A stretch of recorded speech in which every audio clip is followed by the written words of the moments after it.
Assalamualaikum warahmatullahi wabarakatuh. Shalom, Om Swastiastu, Namo Buddhaya, salam kebajikan. Sebelumnya, perkenalkan saya Rizky Saputra, NIM B118548, mahasiswa Fakultas Hukum Universitas Jambi, program kekhususan Hukum Administrasi Negara.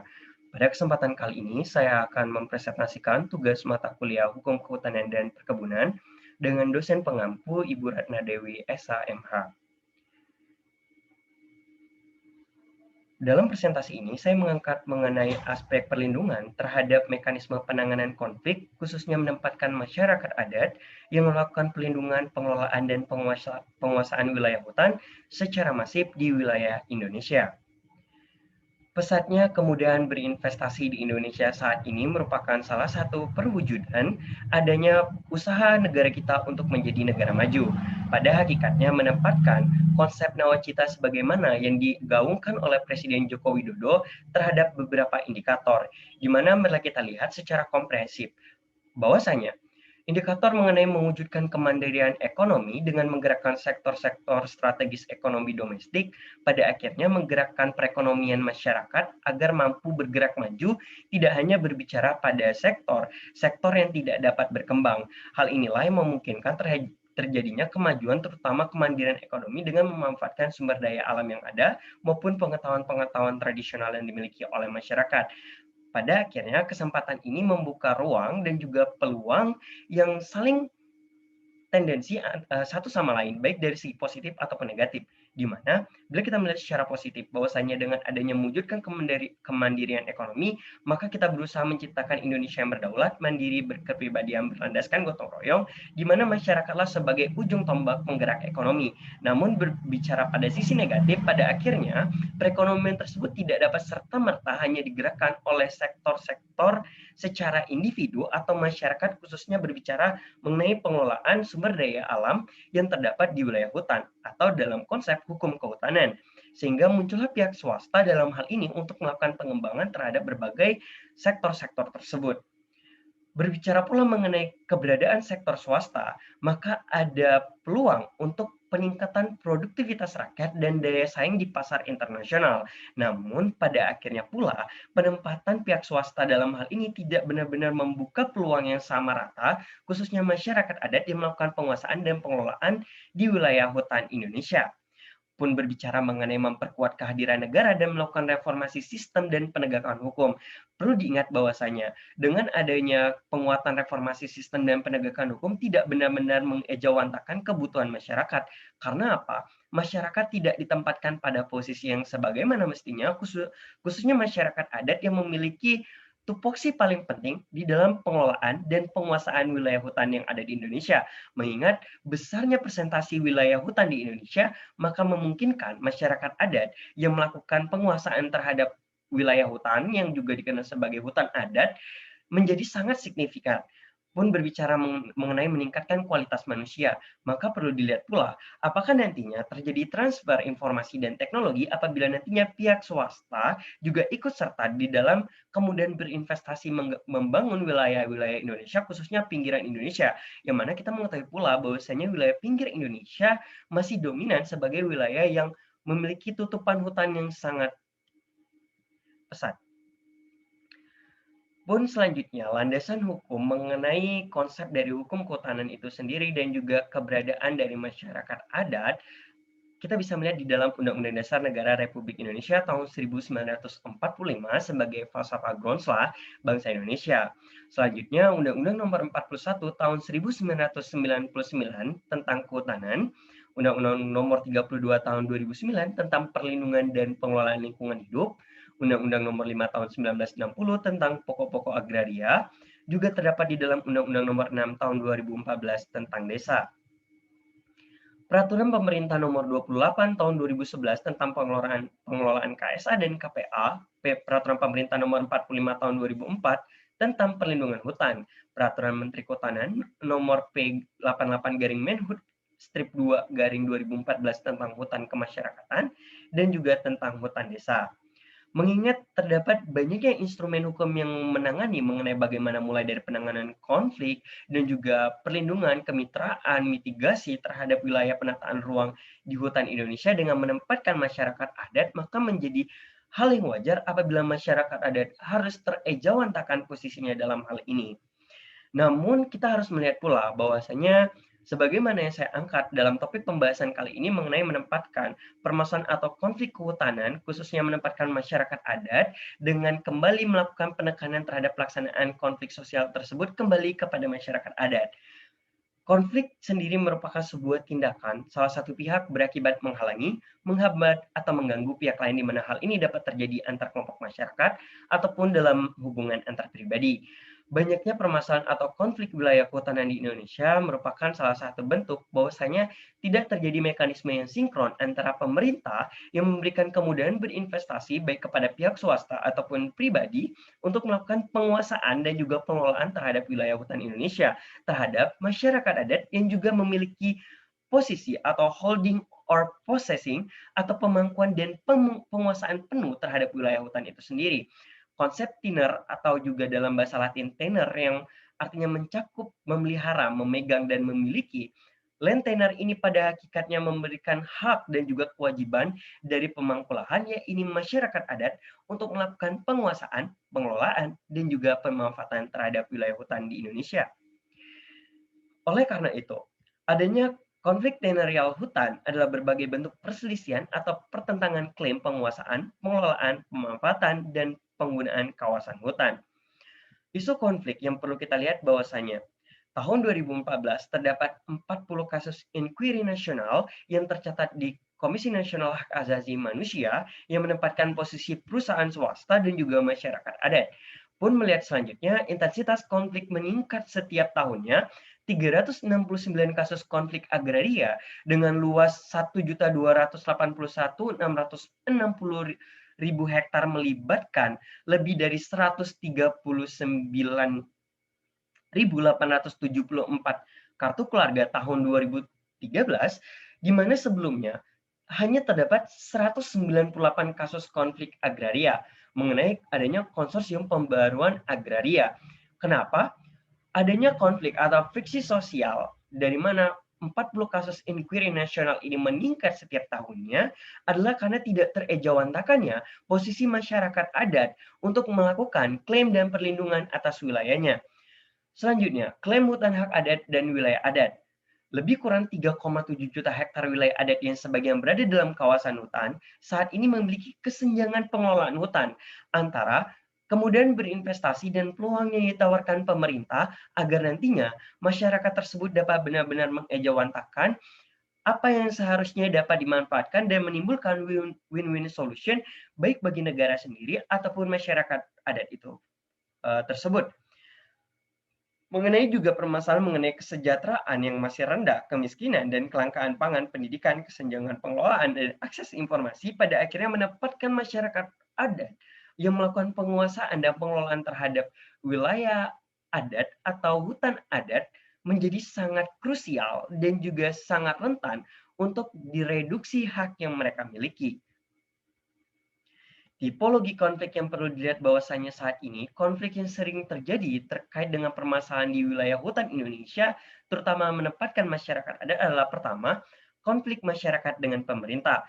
Klaim kawasan hutan sering terjadi karena tadi masyarakat adat tidak melakukan mekanisme registrasi sebagaimana yang seharusnya dilaksanakan dan perambahan kawasan hutan yang dilakukan secara masif baik oleh perusahaan swasta ataupun negara yang mengambil lebih dari wilayah yang seharusnya menjadi pengelolaan dan juga penguasaan terhadap masyarakat adat. Konflik masyarakat dan perusahaan pun tidak dapat dihindari. Pada akhirnya, konflik ini juga akan mempertentangkan mengenai izin yang dimiliki. Karena ketika masyarakat adat berusaha mempertahankan haknya, namun di satu sisi lagi, kita melihat bahwasanya suatu perusahaan yang membuka lahan di wilayah hutan, khususnya hutan-hutan yang akhirnya berdampak pada masyarakat adat yang melakukan penjagaan terhadap hutan adat tersebut akan terkendala karena perusahaan tersebut memiliki izin. Dan hal ini pemerintah pun tidak melakukan skema yang sistematis untuk mengejawantakan bagaimana sinkronisasi antara izin dan juga hak yang dimiliki oleh masyarakat adat. Sehingga konflik yang terjadi antara masyarakat adat berujung juga adalah ketidakpercayaan masyarakat sendiri terhadap peran pemerintah dalam memberikan peluang yang sama kepada setiap masyarakat untuk melakukan penguasaan di wilayah Indonesia. Lingkup penanganan konflik yang harus dilihat bahwasanya permohonan penanganan konflik tenurial kawasan hutan saat ini masih menempatkan pihak perusahaan sebagai posisi yang paling kuat atau berada di atas, sedangkan masyarakat adat berada di posisi bawah, sehingga posisi yang sangat-sangat tidak seimbang ini akan merugikan salah satu pihak. Yang jelas bahwasanya pihak dalam hal ini adalah pihak dari masyarakat adat yang tidak memiliki kekuasaan penuh.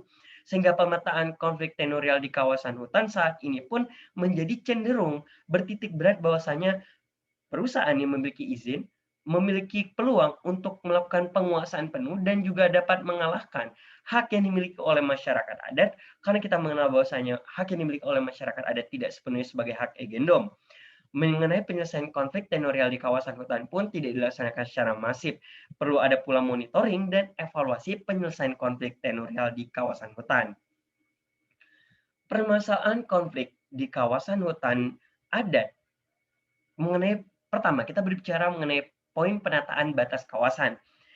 Masyarakat adat melakukan pengelolaan secara masif terhadap wilayah hutan Indonesia, sehingga penataan batas dan kawasan ini tidak serta-merta dapat diakomodir oleh pemerintah ataupun negara, sehingga menutup peluang nantinya ketika terjadinya konflik mengenai posisi dan juga letak kekuasaan yang dimiliki oleh masyarakat adat. Selanjutnya, penetapan dan pengukuhan yang dimiliki oleh masyarakat adat tidak semudah yang dilakukan oleh pemilik perusahaan. Okupasi yang dilakukan oleh masyarakat setempat yang merusak plot-plot penelitian pada akhirnya menjadi alasan bahwasanya masyarakat tersebut tidak lagi memiliki hak terhadap wilayah hutan. Pun berbicara bahwasanya banyaknya pengunjung yang tidak resmi sering mengunjungi kawasan-kawasan yang sebenarnya merupakan kawasan masyarakat adat, melakukan trekking, bahkan sampai ke uh, pre-wedding.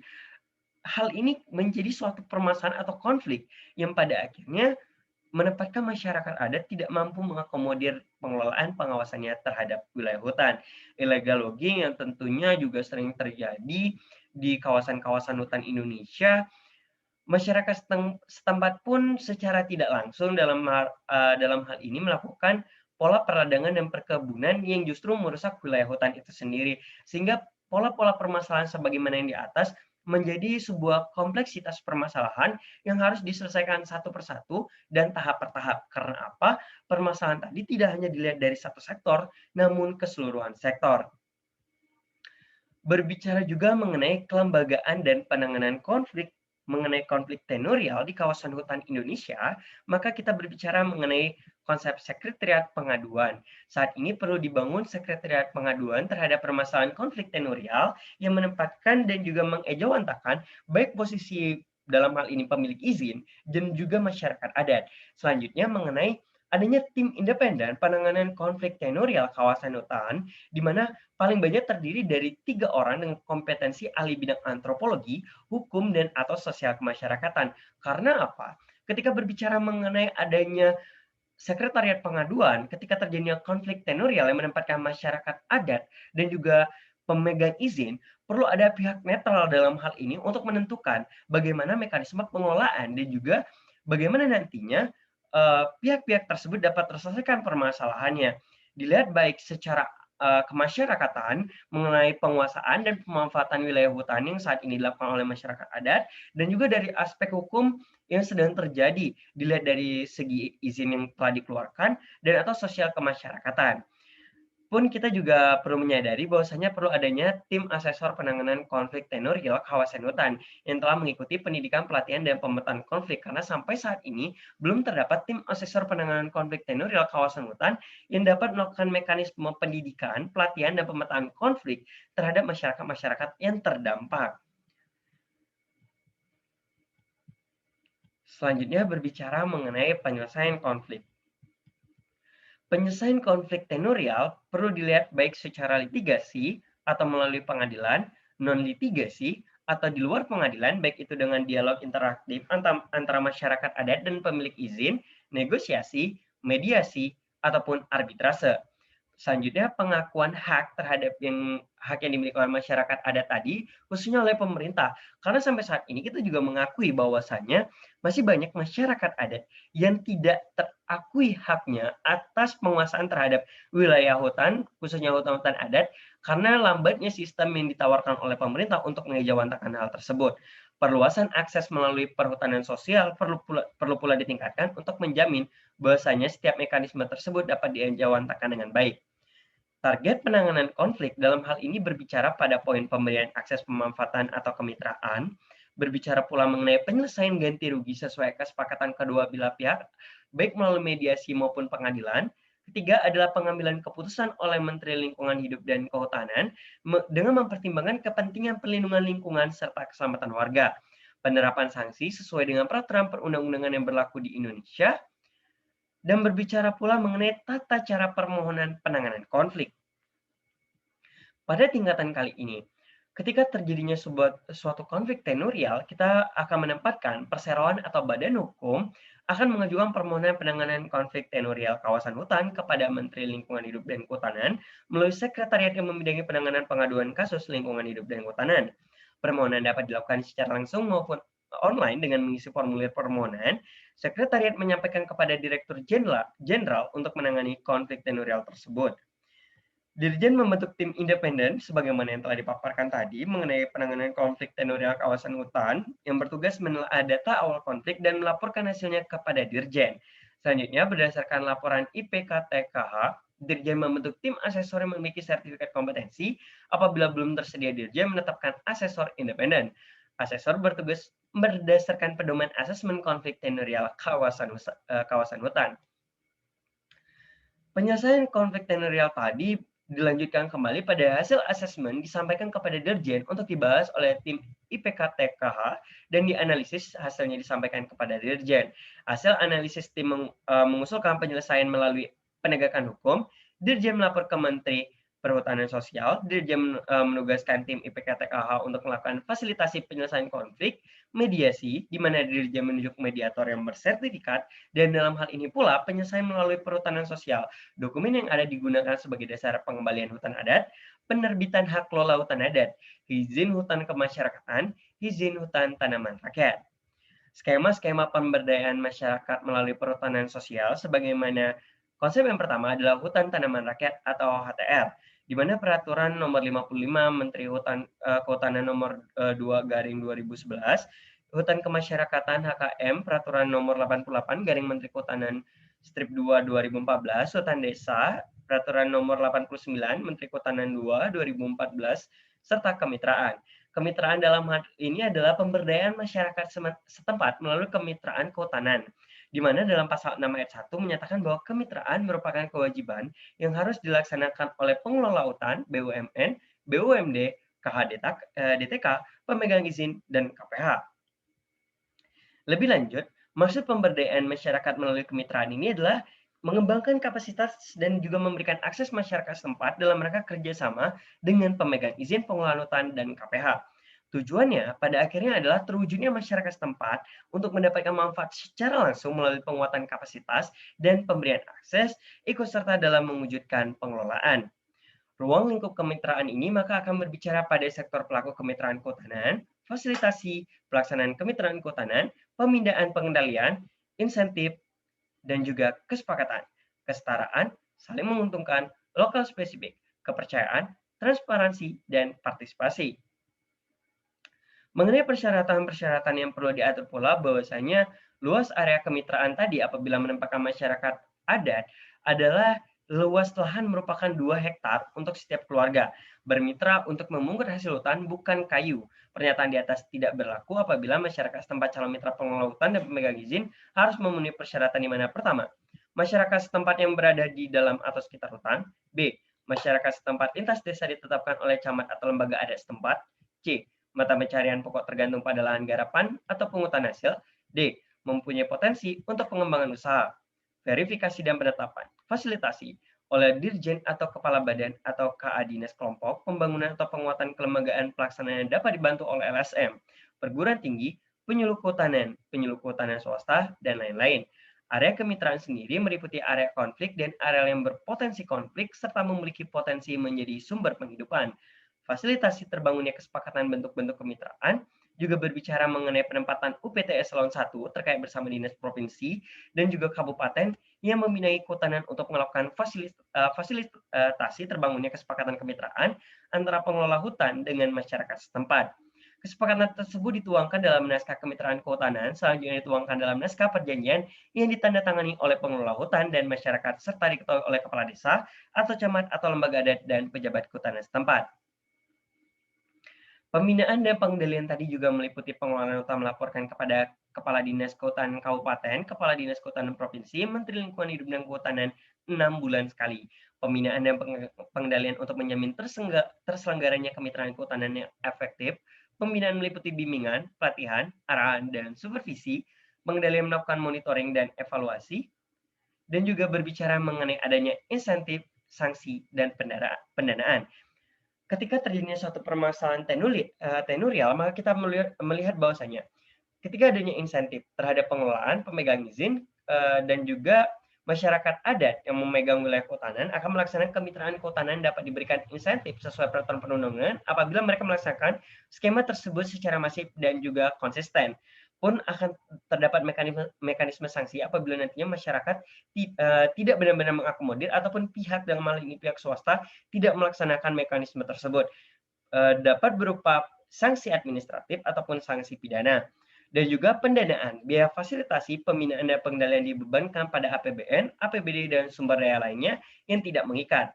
Biaya pelaksanaan kemitraan menjadi tanggung jawab pengelola dan swadaya masyarakat. Baiklah, itulah pemaparan mengenai konsep di dalam penanganan konflik tenurial dengan menempatkan masyarakat hukum adat terkait banyaknya permasalahan hukum kehutanan yang terjadi saat ini, menempatkan masyarakat adat pada pola-pola yang sangat-sangat krusial yang haknya dapat tereduksi yang justru akan berimbas baik kepada masyarakat adat itu sendiri ataupun negara kita. Karena apa? Pengelolaan terhadap wilayah hutan itu menjadi akan masif apabila antara masyarakat adat dan juga negara saling melakukan sinkronisasi pekerjaan. Oleh karena itu, untuk menciptakan suatu konsep kemajuan negara dan juga kemudahan dalam berinvestasi mengembangkan wilayah kehutanan, perlu ada sinkronisasi dan simbiosis yang saling menguntungkan, baik itu untuk masyarakat adat dan juga pihak-pihak di luar itu. Baiklah, sekian pemaparan saya terkait dengan materi perkuliahan kali ini. Sekian dan terima kasih.